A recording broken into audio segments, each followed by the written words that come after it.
Now the world rises in honor of Derek Walcott of Castries St. Lucia, founder of the Arts Guild movement, the Theatre Workshop of Trinidad and Tobago. Make me pose razor.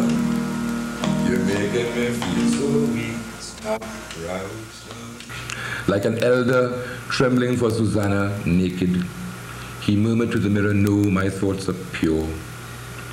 They're meant to help her people, ignorant and poor, but these," smiled the bracelet, "are the vows of empire." The Nobel laureate had just paid $2 to the taxi driver on Abercrombie Street and arrived somewhat preoccupied. He was in the midst of directing his play, Dream Over Monkey Mountain, for a production in Boston. The Trinidad Theatre Workshop has spent the last 30-odd years on these boards, bringing Derek Walcott's plays to life. And it is here, in the old Fire Brigade building, now called the Derek Walcott Theatre, that Raoul Panton sat down to talk with the man who has made us all so proud. I didn't expect, you know, the sort of reaction that I won't say I didn't expect, that's not too true, but it was not inconsequential, but it wasn't something that I had. This book will go down in the history of the Caribbean as the beginning of West Indian classical literature. This is our response to Shakespeare. That's how powerful this is. It is not often one sees the face of Raoul Panton, arguably Trinidad's most cynical journalist, poet, light up with awe, but Walcott made it happen. I grew up under a roaring waterfall of words and language and style and theatre and drama, and that waterfall was called Derek Walcott. I showered in him. I told someone I'm moving from poetry to philanthropy, just to keep the P's together, you know. Poet, playwright, philanthropist. Great name, you know. And I could say but I won't. Anyway, what? Four P's, right? One thing about poets, they curse beautifully. A different world.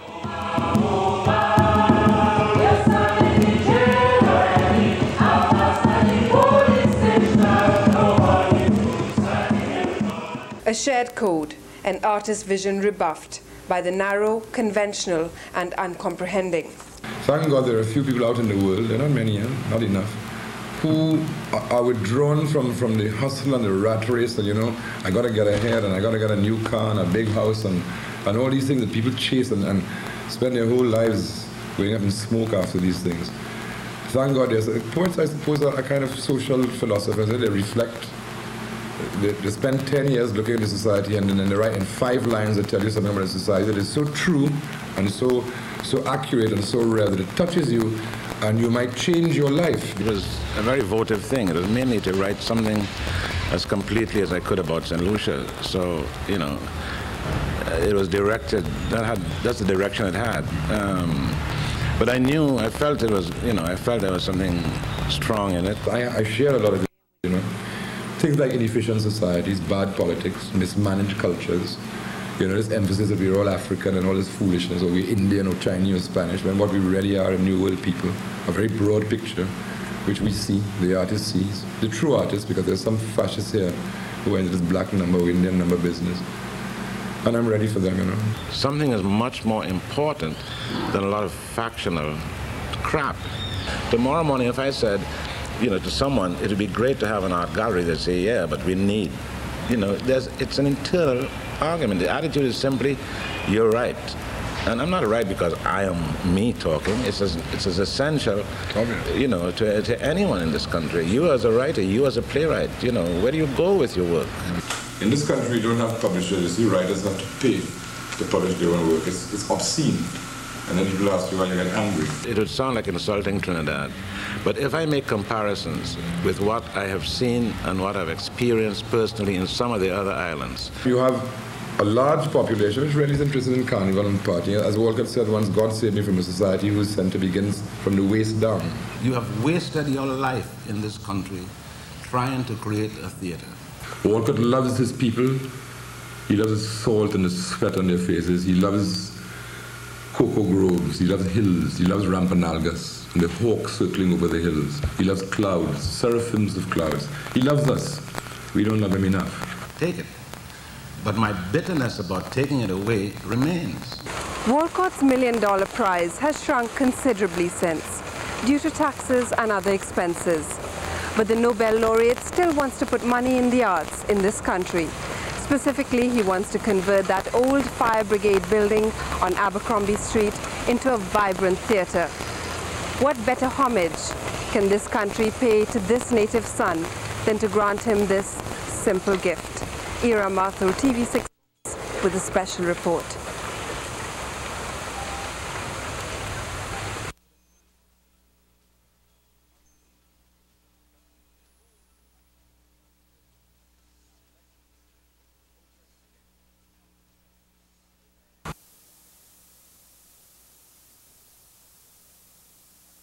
Omeros is a Greek word for Homer.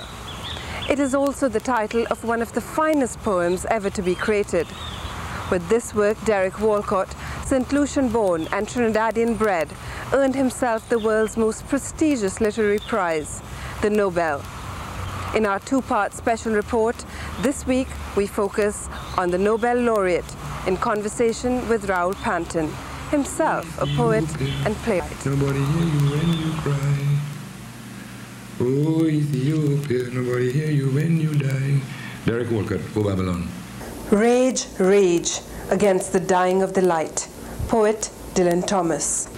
I have written poetry which I've described Trinidad as a desert, and it's very funny. An American diplomat, I once showed him the poem and he said, but I don't understand. You live in a country that's so green and so beautiful. Why would you use the metaphor desert to describe it? And I said, I'm talking about intellectual desert. If you think now, for instance, that there needs to be a generation, very small, concentrated generation of other artists, it is very hard to have lived here so long and have the same feeling of where do these people go to? What center do they have? What connection can they make? What kind of training do they get? Yes, exactly, yeah. The artist will always be a minority because he goes against the grain. Or what the majority goes for, he's against. And not because he's perverse, but because what the majority normally goes for is the lowest common denominator, isn't it? The majority, like sheep, eventually are headed towards dross, you know. Walcott had to go away with his Caribbean raw material to present us with his books, Our Pride. His support is there, not here. His worth recognized abroad first. Shame. It's painful. You can get driven to despair.